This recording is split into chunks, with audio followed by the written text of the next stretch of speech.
I found a blonde hair in our shower. Not mine, not his. So I secretly swapped our shampoo for a super glue. What happened next destroyed our marriage and stunned the entire public. That single strand of golden hair, coiled like a question mark on the white porcelain of our shower drain, changed everything.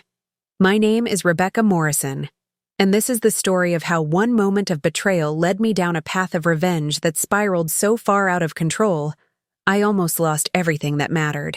But before I continue, I need you to do something for me.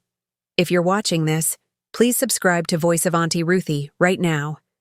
Click that subscribe icon to subscribe for free and turn on the notification bell. Hit the like button and comment below with your country so I know where you're watching from.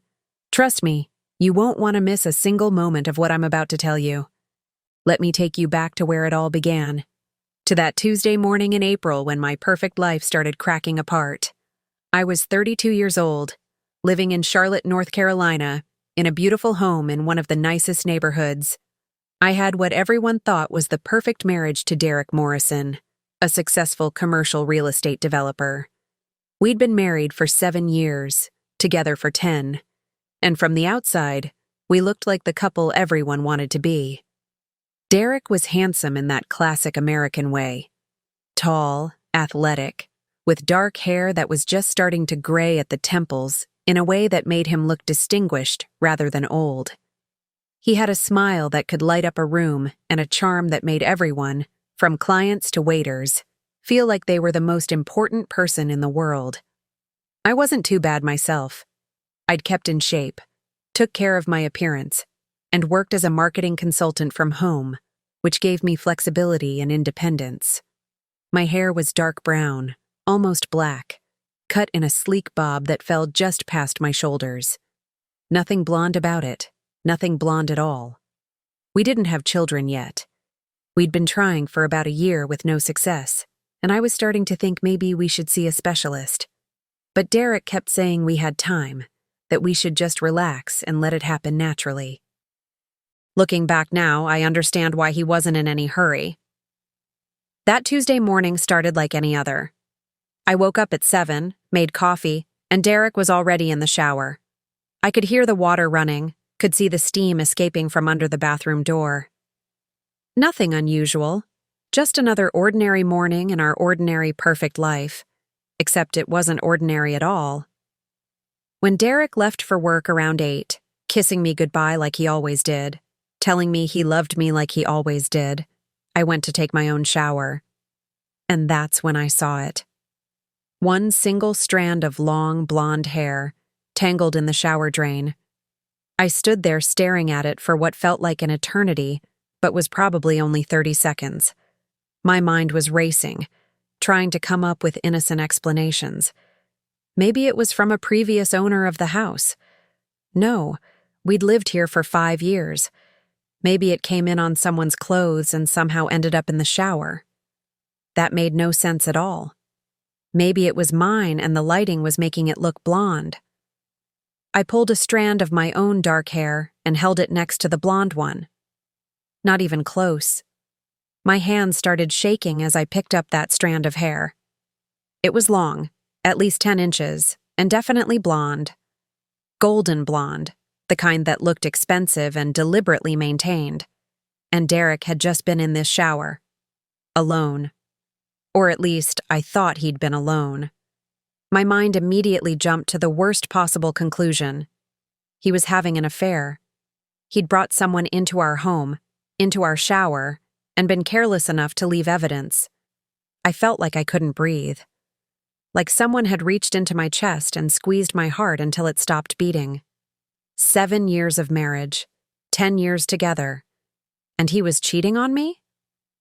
I sat down on the bathroom floor, still holding that blonde hair, and tried to think rationally. Maybe I was overreacting. Maybe there was some explanation I wasn't thinking of. Maybe I should just ask Derek about it when he got home. But even as I thought it, I knew I wouldn't. Because if I was wrong, I'd look paranoid and jealous. And if I was right, he would just lie to me anyway. Cheaters always lie. That's what makes them cheaters. So instead, I did what any woman in my position would do. I started investigating. First, I checked Derek's phone. He'd left it charging on his nightstand, which he sometimes did if he was running late. I knew his passcode because we'd always been open with each other. At least I thought we'd been open with each other. I scrolled through his messages, his emails, his social media. Nothing. Nothing suspicious. Nothing incriminating. Nothing that suggested he was having an affair. But that almost made it worse, because it meant he was being careful. It meant he was covering his tracks. It meant this wasn't just some spontaneous mistake. This was deliberate, calculated, hidden. I checked his calendar. His schedule for the past few weeks was full of meetings, site visits, client dinners, all normal, all innocent, or at least all made to look innocent. I checked our credit card statements online. Nothing unusual. No hotel charges, no suspicious restaurant bills, no gifts purchased that I hadn't received. He was good. He was very good at hiding whatever he was doing. Or maybe I was wrong. Maybe I was creating a problem that didn't exist. Maybe that blonde hair had some perfectly innocent explanation that I just wasn't seeing. But I couldn't shake the feeling in my gut that something was wrong, that my husband was lying to me, that my marriage was falling apart. I spent the entire day obsessing over that hair. I put it in a small plastic bag and hid it in my drawer, like some kind of evidence in a crime I couldn't prove. I went through every moment of the past few weeks, trying to remember if Derek had been acting differently. Had he been distant? Had he been coming home late? Had there been any signs? And the truth was, there had been. Small things I'd dismissed or explained away. He'd been working late more often. He'd been spending more time on his phone, taking calls in other rooms. He'd seemed distracted during conversations, like his mind was somewhere else. I'd attributed it all to work stress. Derek's company had been bidding on some big projects, and I thought he was just preoccupied with business. But what if it wasn't work stress? What if it was guilt? What if he was thinking about her, whoever she was, instead of focusing on me? By the time Derek came home that evening, I was a mess, but I'd gotten good at hiding it. I'd spent the afternoon composing myself, practicing my smile, preparing to act like everything was normal. "Hey, babe," he said, kissing my cheek as he walked in. "How was your day?" "Fine," I said, my voice sounding surprisingly normal. "How was yours?" "Exhausting," he said, loosening his tie. "The Hampton project is turning into a nightmare. The investors keep changing their minds about everything." He went on talking about his day, and I nodded in all the right places, made sympathetic sounds at appropriate moments, and acted like the supportive wife I'd always been. But inside, I was screaming. I was dying to confront him, to throw that blonde hair in his face and demand answers. But I didn't, because I needed proof. Real proof. Not just a single strand of hair that could be explained away. That night, as Derek slept beside me, I lay awake staring at the ceiling. I made a decision. I wasn't going to confront him. Not yet. I was going to catch him. I was going to find out who she was and what exactly was going on. And then I was going to make him pay. Over the next week, I became someone I didn't recognize. I checked Derek's phone every chance I got. I followed him on a couple of occasions, sitting in my car like some private investigator in a bad movie, watching him go to meetings and site visits that all appeared legitimate. I started paying attention to every word he said, every text he received, every call he took. I was looking for patterns, for clues, for anything that would confirm my suspicions. But Derek was careful. Too careful. Which only made me more certain that something was going on. Then, exactly 1 week after I found the first blonde hair, I found another one. Same place, same shower drain, same length, same color. This time, I didn't just feel hurt. I felt rage. Pure, white-hot rage that this woman, whoever she was, had been in my house again, in my shower again, with my husband. I stood there in that bathroom, holding that second blonde hair, and something inside me snapped. I wasn't going to just catch him. I wasn't going to just expose him. I was going to destroy him. And that's when I came up with the plan. The plan that would end up destroying not just Derek, but nearly destroying me as well. I went to a hardware store across town where no one would recognize me. I bought a small bottle of super glue. Not the regular kind, but industrial-strength adhesive that bonded instantly and permanently. My plan was simple, maybe too simple. I would replace the shampoo in our shower with the super glue. When Derek's mistress came over next, when she used our shower, when she put what she thought was shampoo in her hair, it would bond instantly. Her hair would become a matted, glued mess that would be impossible to fix without cutting it all off. It was petty. It was vindictive. It was potentially dangerous. But in that moment, consumed by rage and betrayal, I didn't care. I wanted her to suffer. I wanted her to be marked, to be humiliated, to lose something precious the way I was losing my marriage. That evening, while Derek was working late, again, I carefully opened his shampoo bottle. It was an expensive brand he insisted on using, some luxury product that cost $30 a bottle. I poured the shampoo down the sink and carefully refilled the bottle with super glue, making sure to get the consistency and color as close as possible. The glue was slightly different in texture, slightly thicker, but unless you were really paying attention, you wouldn't notice. Especially not if you were in a hurry, especially not if you were sneaking around, trying to shower quickly before the husband came home. I put the bottle back exactly where it had been, made sure everything looked normal, and then I waited. I told myself I was doing the right thing, that this woman deserved it for sleeping with a married man, that she deserved to lose her hair for trying to steal my husband. But deep down, I knew what I was doing was wrong. Dangerous even. Super glue in someone's hair could cause chemical burns on the scalp. It could require medical intervention. It could cause lasting damage. But I pushed those thoughts away. I was too angry to care about consequences. 2 days passed. Nothing happened. I started to wonder if I'd been wrong about everything. Maybe Derek wasn't cheating. Maybe those blonde hairs had some other explanation. Maybe I'd just committed a terrible act for no reason. But then came Friday evening. Derek texted me around 6, saying he had to work late, that he'd be home around 10. It was the text I'd been waiting for. I told him no problem, that I'd see him when he got home. Then I drove 3 blocks away and parked where I could see our house but wouldn't be easily spotted. At 7:30, a car pulled into our driveway, a silver BMW I'd never seen before. And out stepped a woman who made my blood boil. She was blonde. Of course she was blonde. Tall, thin, wearing designer clothes and high heels, she looked like she'd just stepped out of a magazine, all polished and perfect and expensive looking. She walked up to my front door like she owned the place. She had a key. Derek had given his mistress a key to our house. I sat in my car, hands gripping the steering wheel so tight my knuckles turned white, watching this woman let herself into my home. 45 minutes later, she came out. And I knew instantly that my plan had worked. Her hair, that beautiful, perfect blonde hair, was a disaster.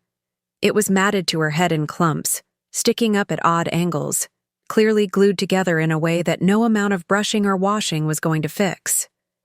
Even from a distance, I could see the panic on her face.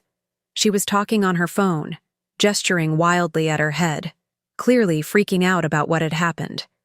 She got in her car and sped away, probably heading straight to an emergency room or a hair salon, desperate to fix the damage. And I sat there in my car watching her go, and I felt nothing. Not satisfaction, not vindication, not even relief. Just emptiness. What had I done? I drove around for another hour, trying to process everything. I'd caught Derek red-handed. I'd gotten revenge on his mistress. But now what? What was I supposed to do with this information? How was I supposed to move forward? When I finally got home around 9, Derek wasn't there yet. The house was empty, silent, accusing. I went into the bathroom and looked at the shampoo bottle. It was definitely less full than it had been. She'd used it. She'd put industrial-strength glue in her hair because of me. I felt sick. What if it had gotten in her eyes? What if she'd had an allergic reaction? What if I'd seriously hurt her? I'd been so consumed with revenge that I hadn't thought about the real consequences of my actions. Derek came home at 10:30, exactly when he said he would. He was smiling, relaxed, acting like everything was normal. "Hey, babe," he said, kissing my forehead. "Sorry I'm so late. Work has been insane." I looked at my husband, this man I'd loved for 10 years, this man I'd built a life with, and I didn't recognize him. He was a stranger wearing a familiar face. "Derek," I said quietly, "we need to talk." His expression changed instantly. The smile disappeared. His eyes went guarded. "About what?" "About the blonde woman who was in our house tonight. About the fact that you gave your mistress a key to our home. About the fact that you've been lying to me for God knows how long." For a moment, just a moment, I saw pure panic in his eyes. Then it was gone, replaced by confusion. "Rebecca, what are you talking about? What blonde woman? I've been at work all evening." "Don't lie to me," I said, my voice rising. "I saw her. I watched her come into our house. I watched her leave 45 minutes later with super glue matted in her hair because I replaced your shampoo. You lying, cheating bastard." The silence that followed was deafening. Derek stared at me like I'd grown a second head. "You did what?" "I replaced your shampoo with super glue," I said, and hearing myself say it out loud made me realize how insane it sounded.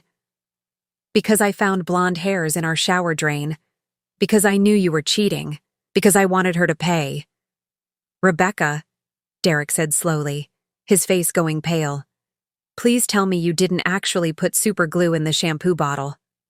"I did," I said, defiant even though I was starting to feel afraid. "And she used it, and now her perfect blonde hair is ruined, and she deserves it for sleeping with my husband." Derek sat down heavily on the couch. "Oh God. Oh my God, Rebecca. What have you done?" "What have I done?" I shouted. "What have you done? You're the one having an affair. You're the one who brought another woman into our home." "Rebecca," Derek said, and his voice was strange, strained. "I'm not having an affair."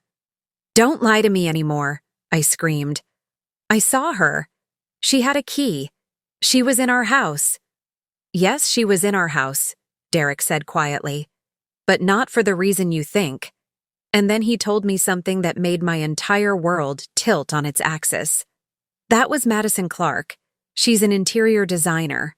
I hired her 6 weeks ago to redesign our entire house as a surprise for you. For our anniversary next month." I felt like all the air had been sucked out of the room. "What?"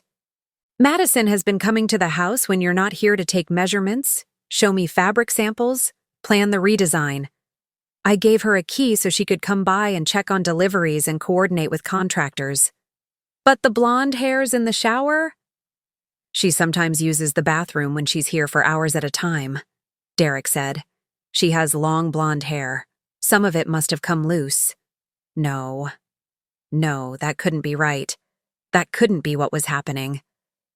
"But you've been so distant lately," I said weakly.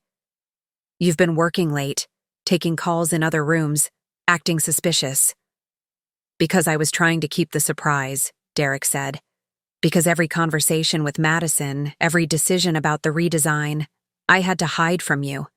Because I wanted our 8th anniversary to be special. I wanted to give you the house of your dreams." I sank down onto the floor, my legs no longer able to support me. "Oh my God," I whispered. "Oh my God, what have I done?" "You put industrial-strength super glue in shampoo," Derek said, and his voice was hard now, angry. "You potentially seriously injured an innocent woman because you jumped to conclusions instead of just asking me what was going on." "Derek, I'm sorry, I thought—" "You thought I was cheating? So you decided to commit assault? His voice was rising now. Instead of talking to me, instead of trusting me, you decided to hurt someone? What the hell is wrong with you, Rebecca? I started crying.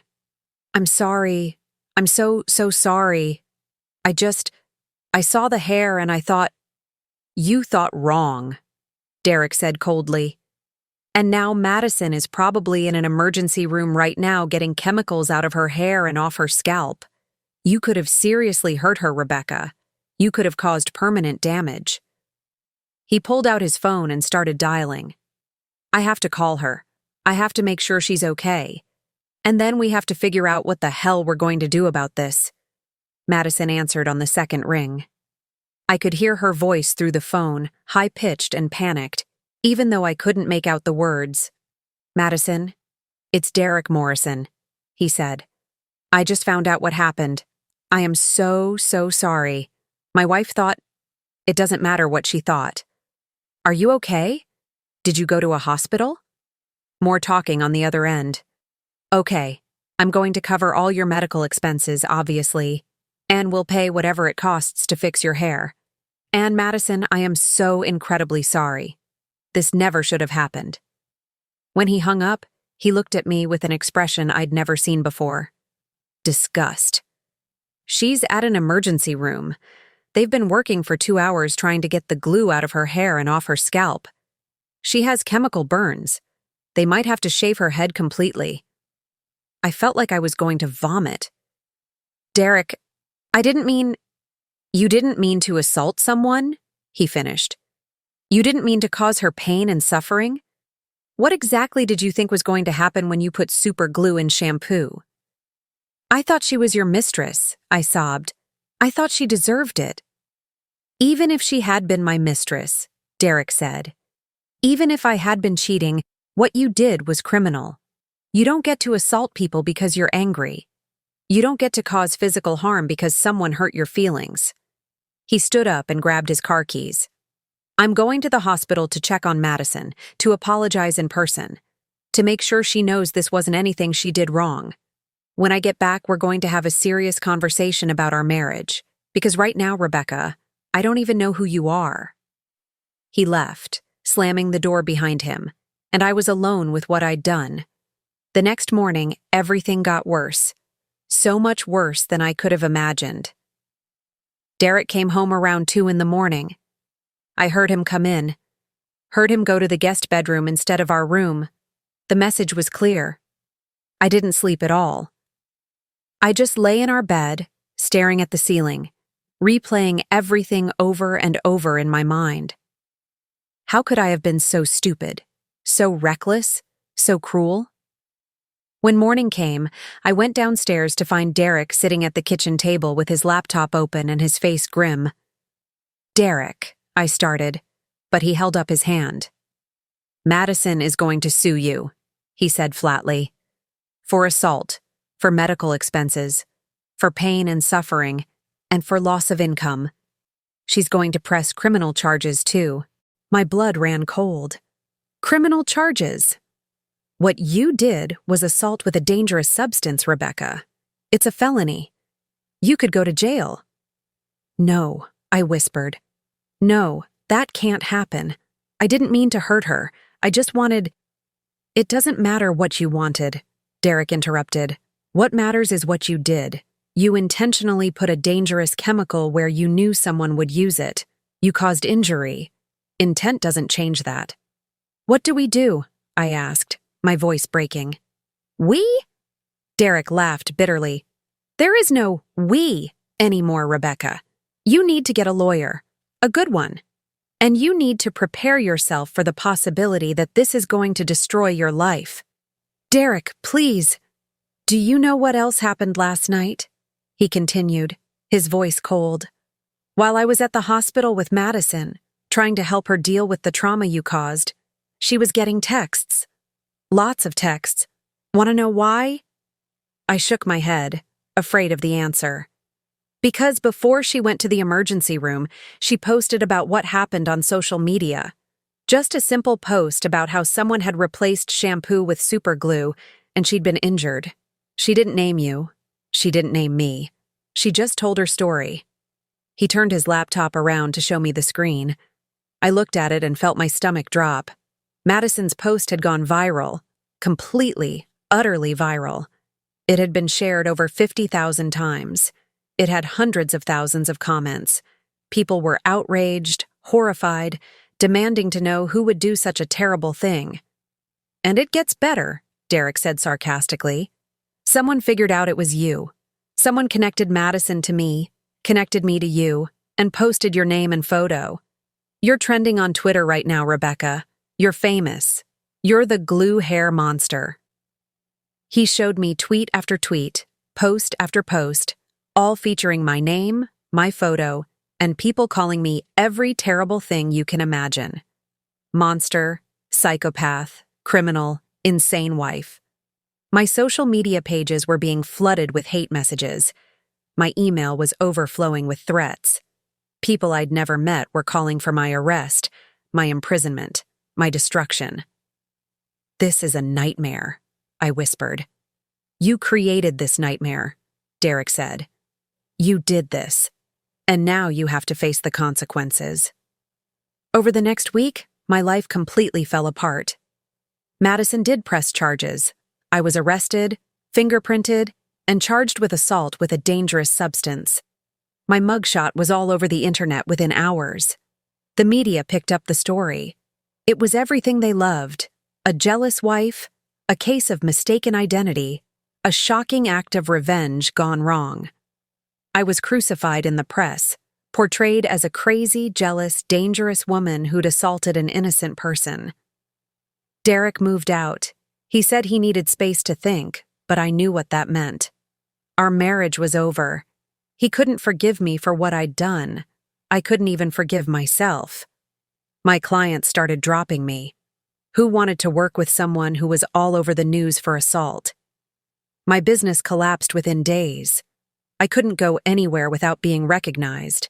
People would point at me, whisper about me.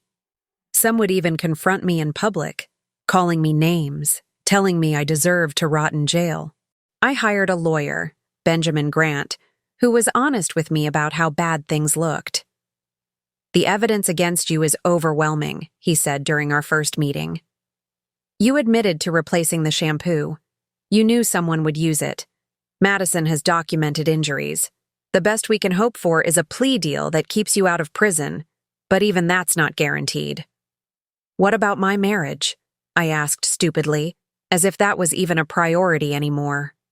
"Mrs. Morrison," Benjamin said gently, "your marriage is the least of your problems right now.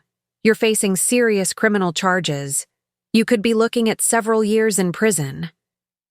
Madison's medical bills were staggering. The emergency room visit, the specialists who tried to save her hair, the treatments for the chemical burns on her scalp. By the time everything was tallied up, it was over $50,000. And that didn't include the fact that she'd had to cancel several high-profile design projects because of her appearance, costing her tens of thousands more in lost income. Derek paid all of it, every penny. He wanted to make sure Madison was taken care of, wanted to show that he took responsibility for bringing her into our lives, even though none of this was his fault. "I'm filing for divorce," he told me during one of the few times he agreed to see me. "I can't be married to someone who would do what you did.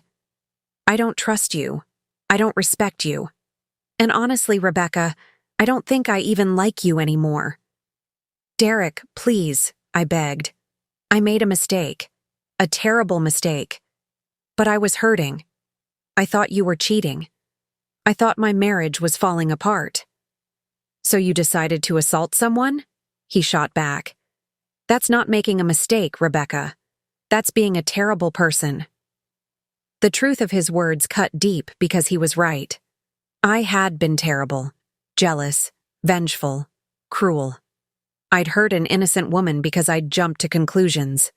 I'd destroyed my own life because I couldn't just communicate with my husband. 3 months after the incident, I stood in a courtroom and pleaded guilty to assault with a dangerous substance. As part of my plea deal, I was sentenced to 2 years in prison, with the possibility of parole after 18 months, plus 5 years of probation, and I was ordered to pay Madison Clark full restitution for her medical bills and lost income. The judge looked at me with obvious contempt as she handed down the sentence. "Mrs. Morrison," she said, "your actions were reckless, dangerous, and caused serious harm to an innocent person. You let jealousy and suspicion override your common sense and your basic human decency. You are fortunate that Ms. Clark's injuries were not more severe, or you would be facing much more serious consequences." I spent 18 months in a women's correctional facility in North Carolina. It was the worst period of my life. I was separated from everything I knew, living among people who had committed crimes far worse than mine, but who somehow seemed to have more humanity than I'd shown that day I replaced the shampoo. In prison, I had a lot of time to think, a lot of time to reflect on who I'd been and who I'd become. I'd been so consumed by jealousy and insecurity that I'd committed a violent act. I'd hurt someone who'd done nothing wrong. I'd destroyed my marriage, my business, my reputation, everything. I went to therapy. Lots of therapy. I worked with a counselor who helped me understand the toxic patterns in my thinking, the way I'd let my emotions override my judgment, the way I'd failed to communicate with Derek about my fears and insecurities. I also had to face some hard truths about myself. I'd always prided myself on being rational, level-headed, successful, but underneath that, I'd been insecure about my marriage, worried that Derek would leave me, convinced that I wasn't good enough to keep him. When I found those blonde hairs, my insecurity had exploded into paranoia, and my paranoia had led me to commit an act of violence. I wrote letters to Madison, many letters.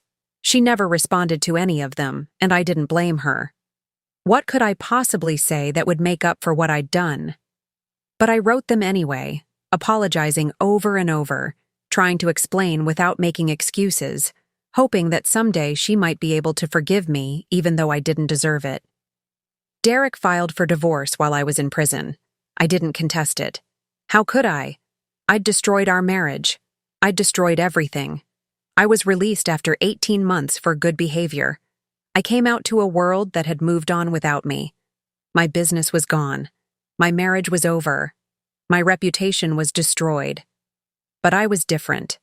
Prison had changed me.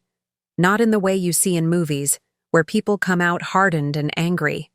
I came out humbled, grateful, determined to be better than I'd been. I moved to a small town in western North Carolina, far from Charlotte, far from anyone who might recognize me. I got a job waiting tables at a diner. It wasn't glamorous, but it was honest work, and my boss didn't care about my past as long as I showed up on time and did my job. I attended therapy sessions twice a week, working on my insecurity, my jealousy, my tendency to jump to conclusions. I learned to communicate better, to ask questions instead of assuming, to think before I acted. And I spent time volunteering at a women's shelter, talking to women who, like me, had made terrible mistakes because of jealousy or fear or anger. I told them my story, not to excuse what I'd done, but to show them how quickly everything can fall apart when you let emotions override reason. 1 year after my release, I finally got a response to one of my letters to Madison. It was short, just a few sentences. "Rebecca, I've read all your letters. I appreciate your apologies, though they don't erase what happened. I want you to know that my hair eventually grew back, my burns healed, and I've rebuilt my business. I'm doing well. I don't forgive you, and I probably never will, but I don't hate you either. I hope you've learned from this and become a better person. Please don't contact me again." It wasn't forgiveness, but it was closure, and it was more than I deserved. I never saw Derek again after I got out of prison. I heard through mutual acquaintances that he'd sold our house, sold his business, and moved to Seattle to start over somewhere new. I hoped he was happy. I hoped he'd found someone who deserved him, someone who wouldn't destroy their life together over a blonde hair in the shower. Today, 3 years after that terrible morning when I found that first hair, I'm still working at the diner. I'm still in therapy. I'm still volunteering at the women's shelter. I'm still trying to be better than I was. I'll never get my old life back. I'll never undo what I did. But I've learned some lessons that I want to share with you. Because if my story can prevent even one person from making the same mistakes I made, then maybe all this suffering will have meant something. First lesson: communicate. Talk to your partner about your fears, your insecurities, your concerns. Don't let suspicion and paranoia build up inside you until they explode into something terrible. If I had just asked Derek about the blonde hair, if I had just been honest about my fears, none of this would have happened. Second lesson: think before you act. When you're angry, when you're hurt, when you're consumed by emotion, step back. Take a breath. Give yourself time to think about the consequences of your actions. I acted out of pure emotion, without thinking about what I was really doing, and I hurt someone and destroyed my own life. Third lesson: don't let jealousy control you. Jealousy is a poison that destroys everything it touches. It makes you irrational, suspicious, cruel. Work on your insecurities. Build your self-worth. Don't let fear of losing someone turn you into someone you don't recognize. Fourth lesson: you can't control what other people do, but you can control how you respond. Even if Derek had been cheating, even if my worst fears had been true, assault was never the answer. Revenge is never the answer. There are healthy, legal, rational ways to deal with betrayal. Violence isn't one of them. Fifth lesson: reputation matters. In today's world, everything you do can become public. Social media means your worst moment can be seen by millions of people within hours. Think about how your actions will look not just to the people directly involved, but to the entire world. Sixth lesson: you are not defined by your worst mistake, but you are responsible for it. I did a terrible thing. I hurt someone. I deserve the consequences I faced, but I'm working every day to be better, to make amends where I can, to ensure I never let jealousy and fear control me again. If you're watching this and you're in a relationship where you feel insecure or suspicious, please talk to someone. Talk to your partner, talk to a therapist, talk to a trusted friend. Don't let those feelings fester until they turn into something terrible. And if you're thinking about taking revenge on someone who's hurt you, please stop. Think about the consequences. Think about the person you'll become if you go through with it. Think about how one moment of anger can destroy everything you've built. I wish I could go back in time and talk to the Rebecca who found that first blonde hair. I wish I could tell her to just breathe, to just ask her husband what was going on, to just communicate like a rational adult instead of letting jealousy turn her into a criminal. But I can't go back. None of us can. All we can do is learn from our mistakes and try to be better going forward. Before I end my story, I want to ask you something. What would you have done in my position? If you found evidence that your partner might be cheating, would you confront them? Would you investigate? Would you do something you'd regret? Comment below with your honest answer. There's no judgment here. I just want people to think about how they would really react in a moment of crisis. And here's another question. Do you think what happened to me was justice? Do you think I deserved 18 months in prison for what I did? Or do you think the punishment was too harsh, or maybe not harsh enough? I read every comment, and I value your perspectives. If this story made you think, if it taught you something, if it moved you in any way, please do a few things for me. First, subscribe to Voices of Auntie Ruthy if you haven't already. Just hit that subscribe button and turn on notifications so you never miss our stories. We share real-life experiences that teach valuable lessons about relationships, trust, and the consequences of our actions. Second, hit that like button. It helps more people find these stories, and the more people who watch, the more lives we might be able to touch and change. Third, share this video with someone who needs to hear it. Maybe you know someone who struggles with jealousy in relationships. Maybe you know someone who's dealing with trust issues. Maybe you know someone who needs to understand that communication is always better than revenge. Share this story with them. And finally, comment below. Tell me what you would have done differently. Tell me what lessons you took from this story. Tell me your own experiences with jealousy or mistaken assumptions. I want to hear from you. Now, let me tell you what happened after my release that I haven't shared with anyone before. Because there's a final chapter to this story that changed everything again. About 2 years after I got out of prison, I was working my usual shift at the diner when a woman walked in. She sat at the counter, ordered coffee, and I brought it to her without really looking at her face. "Thank you," she said, and something about her voice made me look up. It was Madison Clark. I nearly dropped the coffee pot. My hand started shaking so badly I had to put it down on the counter before I spilled it everywhere. "Madison," I whispered. I wasn't expecting." "I know," she said calmly. "I came here to see you. I asked around and found out where you worked." My heart was pounding so hard I thought I might pass out. "I'm so sorry. I know you said not to contact you again, and I haven't. I swear. If you want me to leave, if you want me to quit this job so you never have to see me again, I'll do it. Whatever you need." "Rebecca, sit down," she said, gesturing to the stool beside her. I looked around. The diner was empty except for one couple in a booth on the far side. My manager was in the back.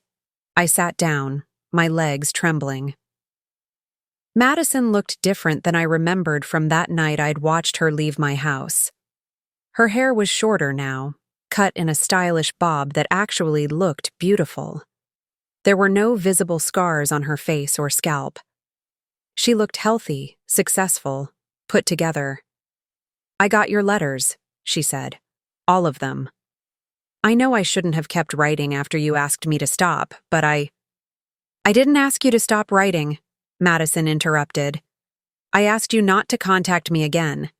There's a difference. I wanted you to stop reaching out, stop looking for forgiveness, stop trying to make yourself feel better. But I read every letter you sent, every single one." I didn't know what to say, so I just nodded. "I've been in therapy too," Madison continued, "because what you did was traumatic for me. Not just the physical pain and the loss of my hair, but the violation of it.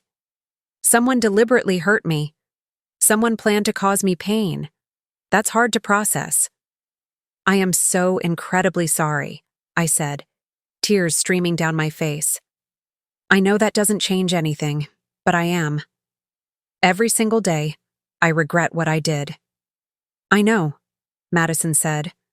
"I can tell from your letters that you've actually changed, that you've done the work to understand why you did what you did and to make sure you never do anything like it again." She took a sip of her coffee. "I'm not here to forgive you, Rebecca. I'm not ready for that, and I may never be.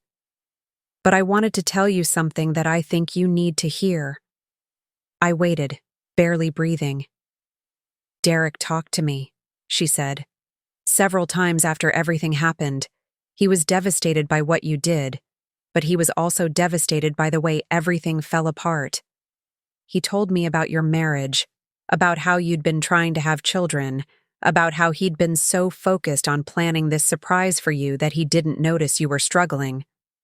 "That doesn't excuse what I did," I said quickly. "No, it doesn't," Madison agreed. "But Derek blames himself too. He thinks if he'd been more attentive, if he'd noticed your insecurity, if he'd just told you about the redesign instead of trying to keep it a surprise, none of this would have happened." "He shouldn't blame himself," I said. "This was my fault, all of it." "That's what I told him," Madison said.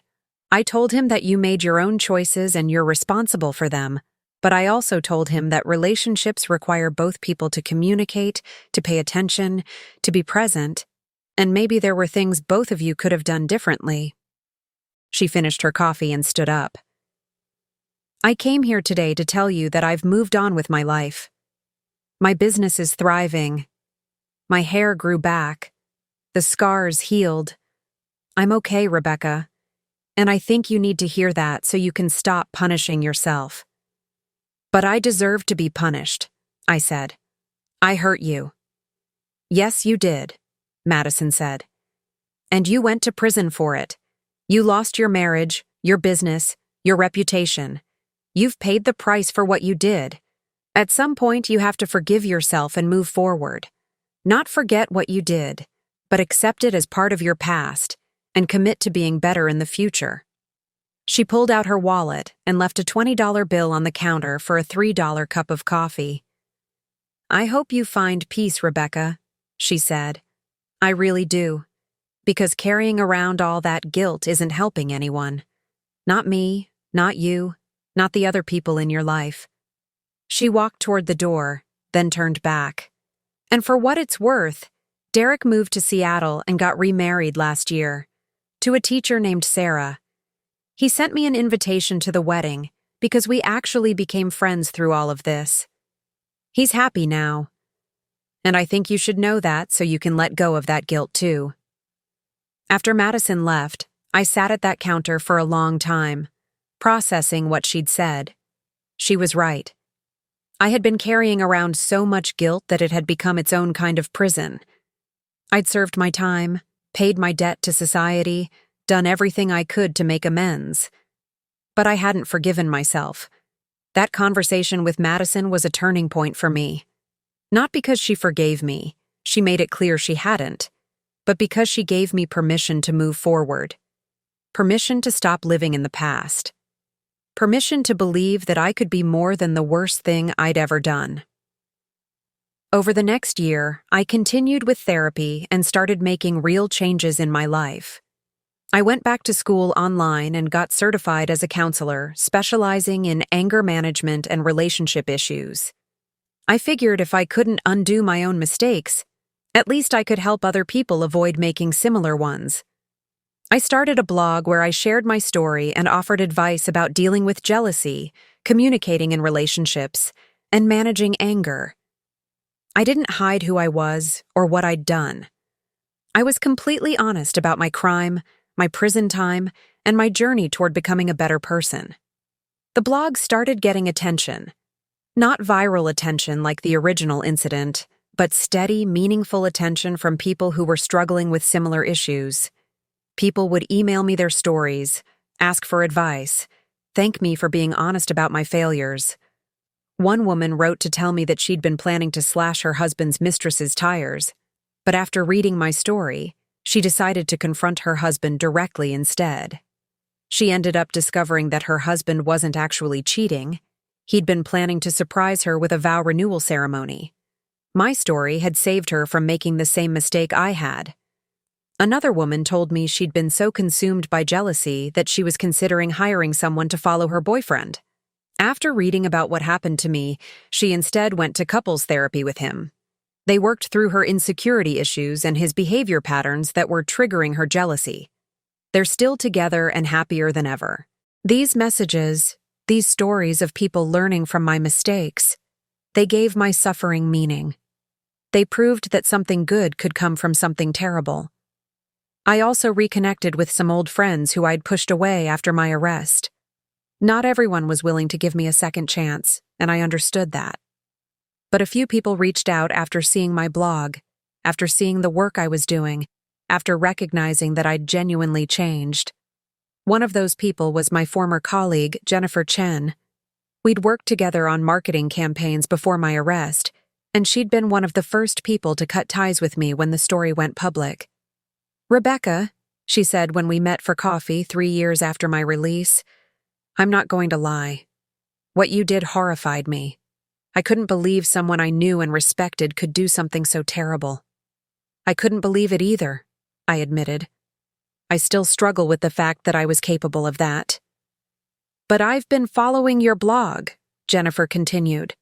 "And I've seen the work you're doing, the counseling certification, the volunteering, the way you're helping other people learn from your mistakes. That takes courage. It takes real change." She offered me an opportunity to speak at a women's conference she was organizing, not as a marketing expert, but as someone who could talk about the consequences of letting jealousy and anger control your actions. I was terrified.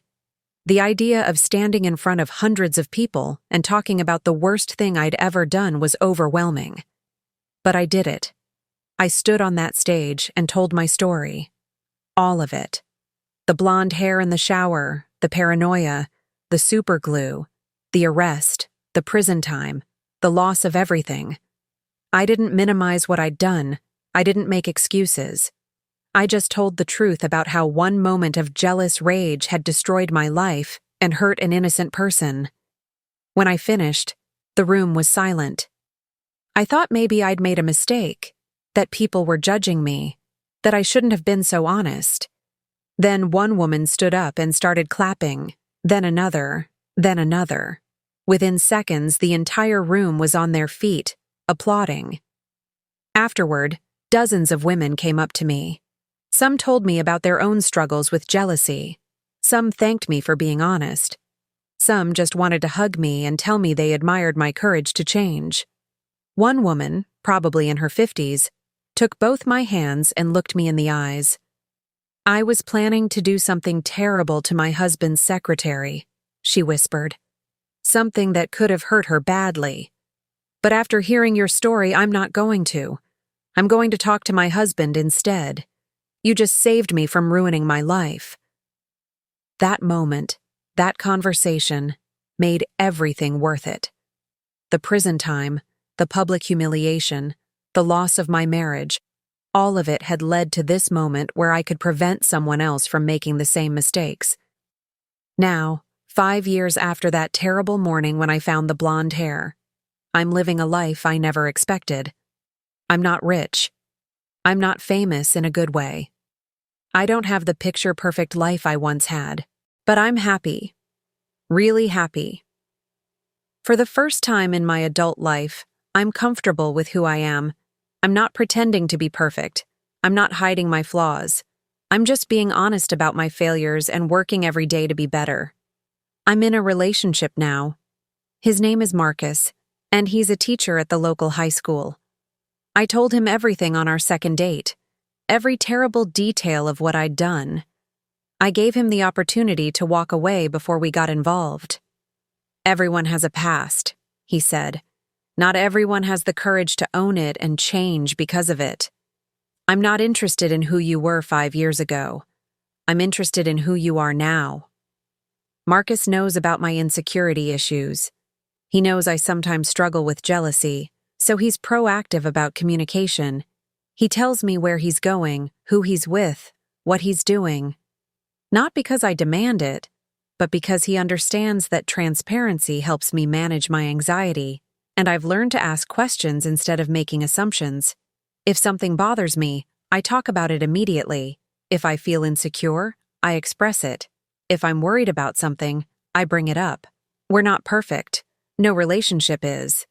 But we're honest. And that honesty, that open communication, it's healing years of damage from my past. I also have a better relationship with myself. I've learned to recognize my triggers, to understand when jealousy is creeping in, to pause and think before I react. I've learned that my worth isn't tied to my relationship status or what my partner does. I've learned to be secure in myself. Last month, something happened that tested everything I've learned. I was at Marcus's apartment and I used his bathroom. When I came out, there was a long, dark hair on my shirt. Not mine. My hair is shorter now. Not Marcus's. He has light brown hair. For just a second, just a fraction of a second, I felt it. That old familiar panic, that suspicion, that jealousy rising up in my chest. But instead of spiraling, instead of investigating, instead of assuming the worst, I walked into the living room where Marcus was grading papers. "Hey," I said casually, "I found a long, dark hair in your bathroom. Just curious who it's from." Marcus looked up and smiled. "Oh, that's probably from my sister. She crashed here last weekend after a girls' night out. She must have used the bathroom before she left." "Your sister who lives 2 hours away?" I asked, just to be sure. "Yeah, she didn't want to drive home that late, so I told her to stay here. I meant to mention it, but I forgot. Sorry, babe. And that was it. Mystery solved. No drama, no accusations, no super glue. I went back to the bathroom, picked up that strand of hair, and threw it in the trash. And I felt proud of myself. Proud that I'd asked instead of assumed. Proud that I'd communicated instead of catastrophized. Proud that I'd learned from my past instead of repeating it. That's the person I am now. Someone who can see a strand of hair and not immediately think the worst. Someone who can feel jealousy and not let it control my actions. Someone who can trust without being naive. Who can question without being accusatory. So let me leave you with this final thought. We all make mistakes. Some of us make terrible, life-altering mistakes that hurt other people and destroy everything we've built. But we don't have to be defined by those mistakes forever. You can change. You can learn. You can grow. You can become someone better than you were in your worst moment. It takes work. It takes honesty. It takes humility.